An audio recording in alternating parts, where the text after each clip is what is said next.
Hello बच्चों, आज के इस वीडियो क्लास में आप सभी का स्वागत है। आइए हम कक्षा 12वीं के गणित में फलनों के प्रकार का अध्ययन करेंगे।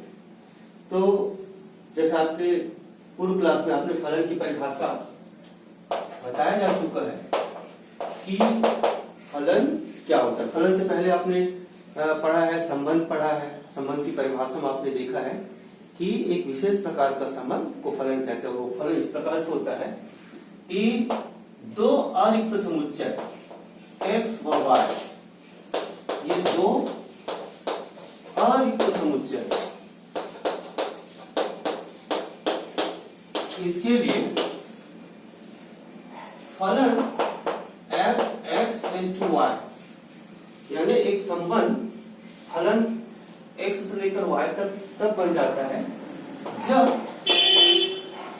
x का प्रत्येक अवयव y के एक अद्वितीय अवयव से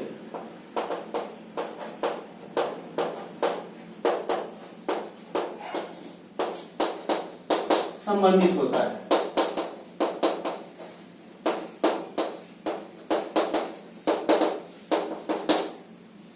तो हम इसे फलन कहते हैं। और आपने भी देखा था, इसको प्रतिचित्रण करके हम इस प्रकार से दर्शाते हैं। समुच्चय x और ये समुच्चय y, और इसके अवयव मान लीजिए 1 2 3 4, इसी प्रकार से इसके अवयव a b c d, इस प्रकार से। तो समुच्चय x का प्रत्येक अवयव समुच्चय y के एक अद्वितीय अवयव से संबंधित होना चाहिए। इस प्रकार से आपने फलन को प्रदर्शित किया था, जिसमें x के अवयव जो है ये f का प्रांत यानी डोमेन, और y के अवयव उसको f का सहप्रांत कोडोमेन, और y के वे अवयव जो x के किसी न किसी अवयव से संबंधित है उसको हम फलन f का रेंज कहते हैं। f का रेंज या परिसर y के वे अवयव जो x के किसी न किसी अवयव से संबंधित है, जैसे यहां पर a b c।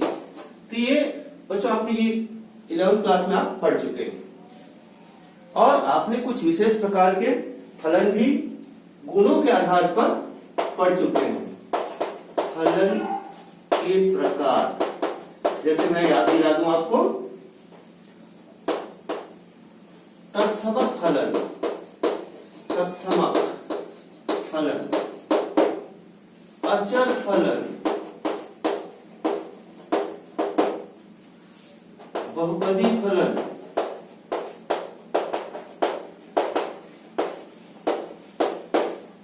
ठीक इसी प्रकार से आपने देखा था मापांक फलन, परिमेय फलन, अपरिमेय फलन,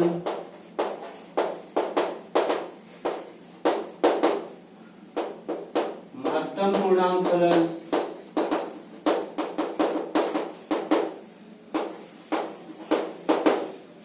त्रिकोणमिति फलन,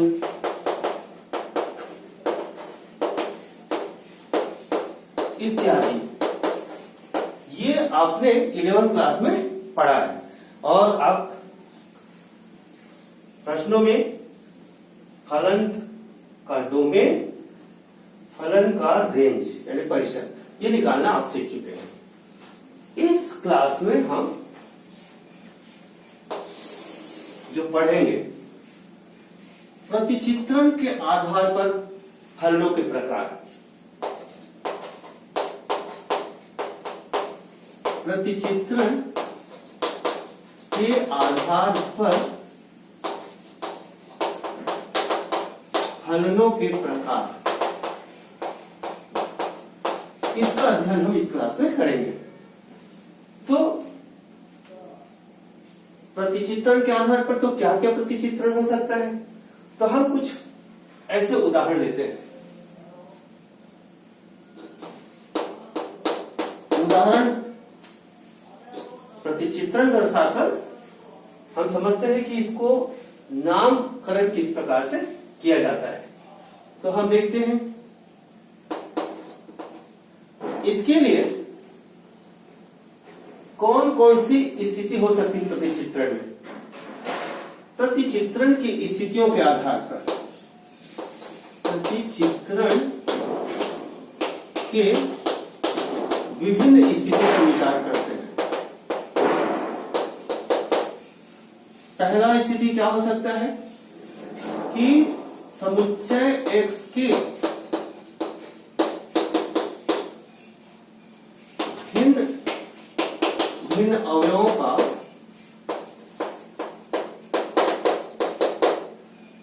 समुच्चय y में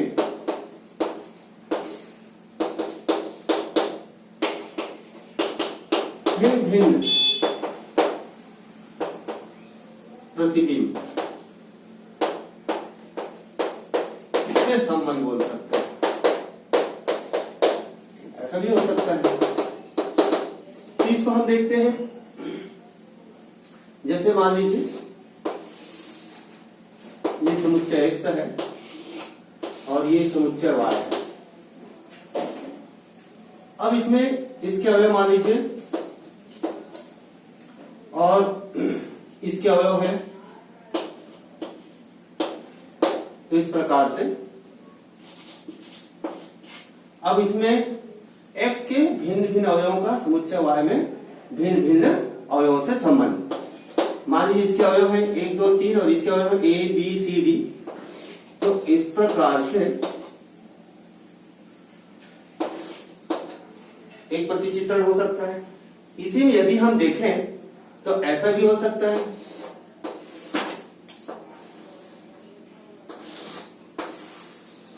ये समुच्चय 1 समुच्चय y और इसमें 1 2 3 4 A B C D इस प्रकार से मान लो है।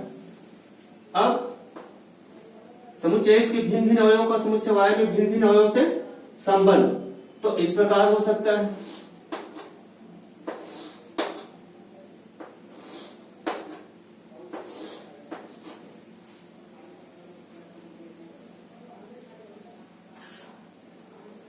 यहां पर हम देखें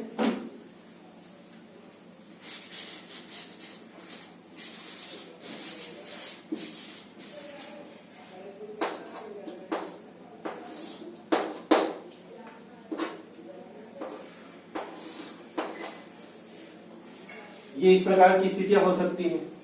समुच्चय x के भिन्न भिन्न अवयवों का समुच्चय y में भिन्न भिन्न अवयवों से संबंध।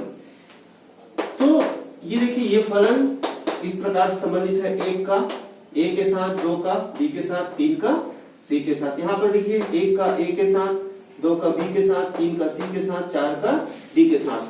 और ये फलन इस प्रकार से परिभाषित हो रहा है। दूसरी स्थिति क्या हो सकती है, तो देखते हैं दूसरी स्थिति क्या हो सकती है।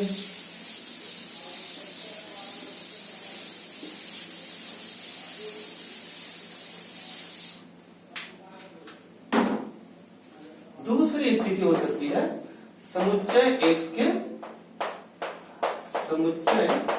के एक से अधिक अवयव, एक से अधिक अवयव का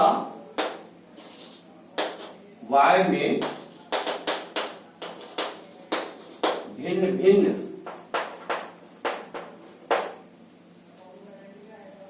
अवयव से संबंध। ऐसा भी हो सकता है, जैसे मान लीजिए ये समुच्चय x है और ये समुच्चय y है। और इसके अवयव है मान लीजिए 1 2 3 4 A B C। तो x से अधिक अवयव का संबंध, जैसे समझने के लिए इसका इसके साथ संबंध है, इसका भी इसके साथ संबंध है, ये इसके साथ संबंध है, इसके साथ संबंध है, ये फलन प्रदर्शित हो रहा है। इसी में एक और स्थिति हो सकती है, समुच्चय x और ये समुच्चय y और फलन f में इनके अवयव हैं 1 2 3 4 और इसके अवयव मान लीजिए A B C D इस प्रकार से है। एक का एक के साथ संबंध, 2 का A के साथ संबंध, 3 का B के साथ और 4 का C के साथ। इस प्रकार देखिए x के एक से अधिक अवयव का y में भिन्न अवयव के का संबंध, 1 का A के साथ है, 2 का A के साथ है, 3 का B के साथ, 4 का C के साथ। इसी प्रकार से यहां देखें और स्थितियां क्या हो सकती हैं? तीसरी स्थिति ये हो सकती है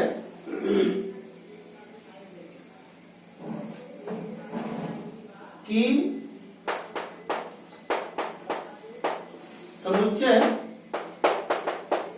y के कुछ ऐसे अवयव, समुच्चय y के कुछ ऐसे अवयव जिसका या जो समुच्चय x के किसी भी अवयव का प्रतिबिंब नहीं है।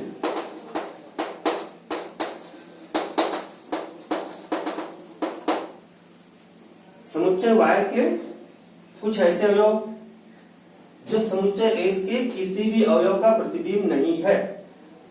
तो ऐसी भी स्थिति हो सकती है, आप यहां देखने को मिल रहा है, यहां देखने को मिल रहा है, यहां देखने को मिल रहा है।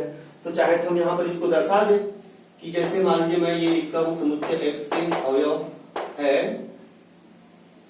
1 2 3 और ये समुच्चय y के अवयव है A B C D। इस प्रकार से चाहे तो आप वही देख सकते हैं, ये देखिए। और एक स्थिति ये भी हो सकती है,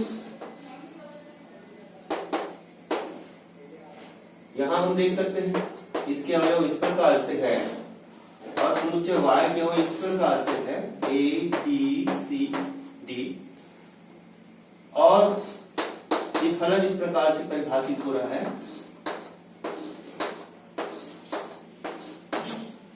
समुच्चय y के कुछ ऐसे अवयव जो समुच्चय x के किसी भी अवयव का प्रतिबिंब नहीं है, ऐसा भी प्रतिचित्रण हो सकता है। तो देखिए यहाँ पर समुच्चय y का अवयव d है, इसका ये जो है किसी का प्रतिबिंब नहीं है।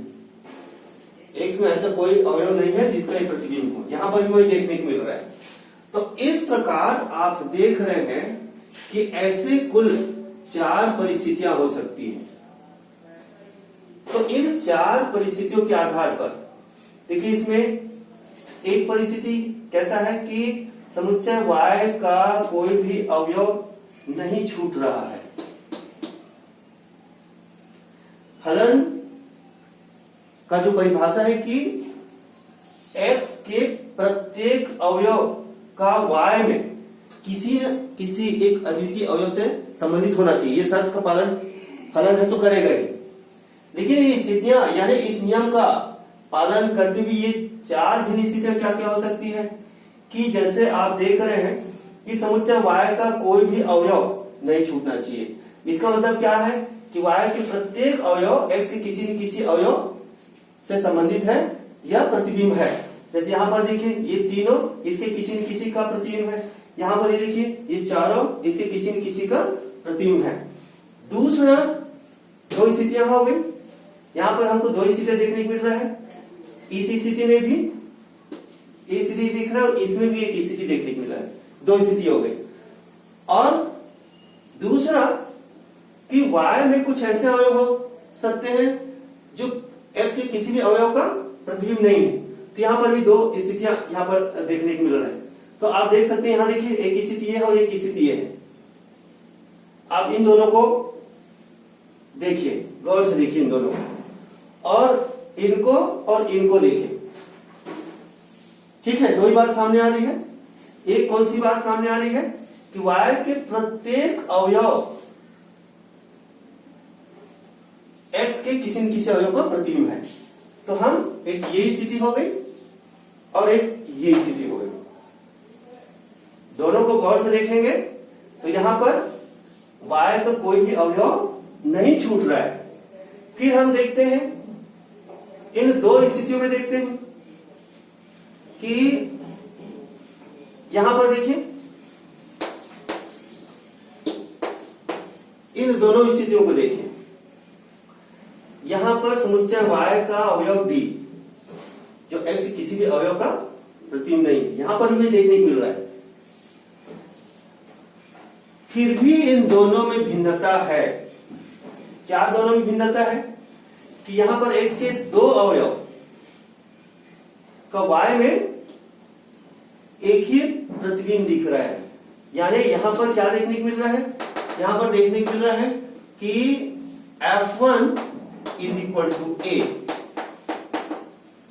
और F2 इज इक्वल टू ए, ये देखने को मिल रहा है। यानी दो दो अवयवों का एक ही प्रतिबिंब है। स्पष्ट है। और जबकि यहां पर सबका अलग, F1 is equal to A, F2 is equal to B, F3 is equal to C, ये, जबकि इसका ये जो है किसी का प्रतिबिंब नहीं है। जबकि हम इसमें गौर करते हैं, यहां और यहां गौर करते हैं, इसमें आप देख सकते हैं यहां पर भी इसके कोई भी अवयव नहीं छूट रहा है। यानी F1 is equal to F2 is equal to A है, और F3 is equal to B है, और F4 इज इक्वल टू सी है। यहां देखिए, तो इसमें आप देख सकते हैं कि इस फलन का F का जो सप्रांत है और इसका परिसर है समान है। यहां पर हम देखें इस स्थिति में क्या कि F का सप्रांत और F का परिसर दोनों समान है, A, B एंड C, यहां देखने को मिल रहा है। ठीक है। फिर इसी प्रकार से हम यहां देखते हैं, तो यहां पर भी आप देखो F का सप्रांत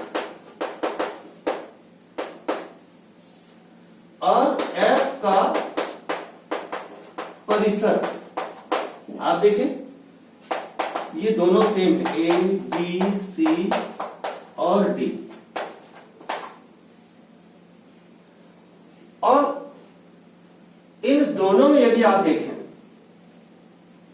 तो दोनों सेम नहीं है। यहां पर आप देख रहे हैं कि F का सप्रांत और परिसर अलग अलग है। यदि हम इसकी बात करें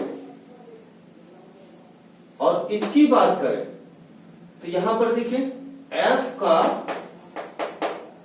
सप्रांत पूरा y होगा, लेकिन F का परिसर जो है वो क्या है, A, B, C, जो कि वायर का उपसमुच्चय दिख रहा है, इधर सबसे टॉप वायर। ऐसे यहां पर भी देखने को मिल रहा है कि F का परिसर A, B, C, A, B and C, यहां पर भी अवयव D छूट रहा है। ठीक है। तो ये प्रतिचित्रण के आधार पर हम इसका नामकरण कर सकते हैं। तो इसका नामकरण कैसे करेंगे, देखिए इसके आधार पे। तो चलिए हम इसको यहां पर ये जैसे देखिए, एक का एक के साथ संबंध, बच्चों ध्यान से देखेंगे, समुच्चय x के एक अवयव का समुच्चय y में एक ही प्रतिबिंब है। ठीक है। तो 1 1 एक एक या एकाएकी, इसके आधार पर हम एकाएकी कहते हैं। तो यहां पर पहला प्रकार हुआ एकैक, एकैक फलन। दूसरा आप देखेंगे, इनको हम देखते हैं, दो x के दो अवयव का y में एक ही अवयव से संबंधित है, यानी इनका भी प्रतिबिंब ए है और इनका भी प्रतिबिंब, इसी को बोलते हैं बहु एक। तो दूसरा बहु एक या बहु एकैकी बोलते हैं इसको, बहु एक।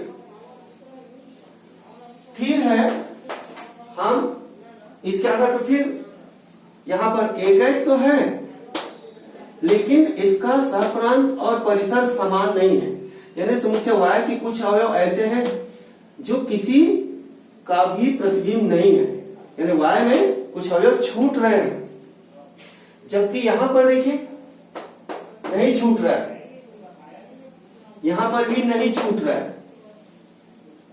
y का प्रत्येक अवयव x के किसी न किसी अवयव का प्रतिबिंब है। तो इस स्थिति में इसको कहते हैं आच्छादक, आच्छादक फलन। और हम देखते हैं इस स्थिति में, देखिए ये अवयव छूट रहा है, अब इनके अवयव तो छूट ही नहीं सकता, क्योंकि इसके अवयव छूट गए मतलब फलन परिभाषित नहीं होगा। पहली बात तो फलन परिभाषित होने के बाद प्रतिचित्रण करते हैं, उसके बाद उसका वर्गीकरण करते हैं। तो हम ये पाते हैं कि इसका अवयव छूट रहा है, यहां पर भी अवयव छूट रहा है, तो इसको अंतरछेदी फलन कहते हैं। तो इस प्रकार आप प्रतिचित्रण को हम थोड़ा सा ऐसे चार्ट बनाकर लिख लें, फलन फंक्शन। अब आपने देखा मुख्यतः दो प्रकार, एक आपने देखा एकैक, एक एक एकैक फलन,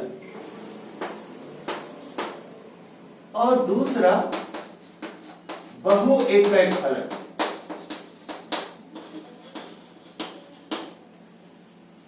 इसको 1 1 फंक्शन, 1 1, और इसको मैनी 1।